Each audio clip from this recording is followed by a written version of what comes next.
Diba? Oh, oh, diba? Kung ganito pa rin yung gamit yung panggadgad ng keso, palitan nyo na yan and it's time for upgrade. Alam nyo kung bakit?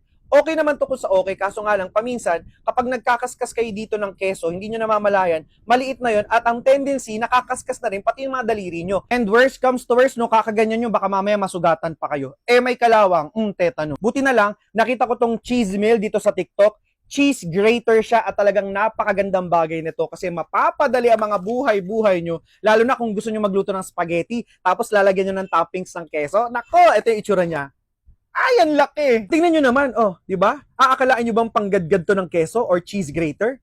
Di ba? Napaka-aesthetic. Ganyan-ganyan lang kayo, pwedeng finely or coarsely grated cheese. Ipapakita ko sa inyo kung paano gamitin.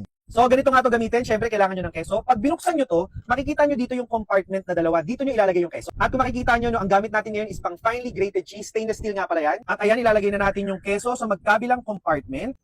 So, ayan. Pag nalagay nyo na yan, ibabalik nyo na itong takip niya. Tapos, iikutin nyo lang. Ayan, di ba?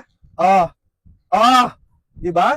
Napakaganda ng hiwa. Hindi na kayo magkakandahirap, kakaskas kayo. Ikot-ikot lang. Meron na kayong finely grated cheese at ipapakita ko sa inyo ng malapitan.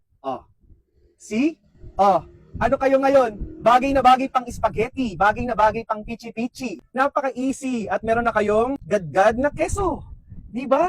Ganun lang kasimple. Di ba ganun kasolid itong cheese grater na to, pwedeng-pwede to sa kahit anong occasion, birthday, anniversary, lalong-lalo na malapit na Valentine's. And take note, hindi lang to pang cheese ha, pwede rin tong pang chocolate or kahit anong gusto nyong i-grate. By the way, dalawa nga pala yung blades na kasama niyan. Ito yung pang finely grated cheese, ito naman yung pang coarsely grated cheese. So from this, mag-upgrade na kayo into this kasi I'm sure kailangan nyo to sa mga kusina ninyo kasi mahilig tayo sa mga small gatherings and parties sa mga bahay natin. At alam ko rin na maraming naghahanap nito, kaya naman ayan yung yellow basket para hindi nyo nahanapin. Yun lang, maraming salamat. Bye!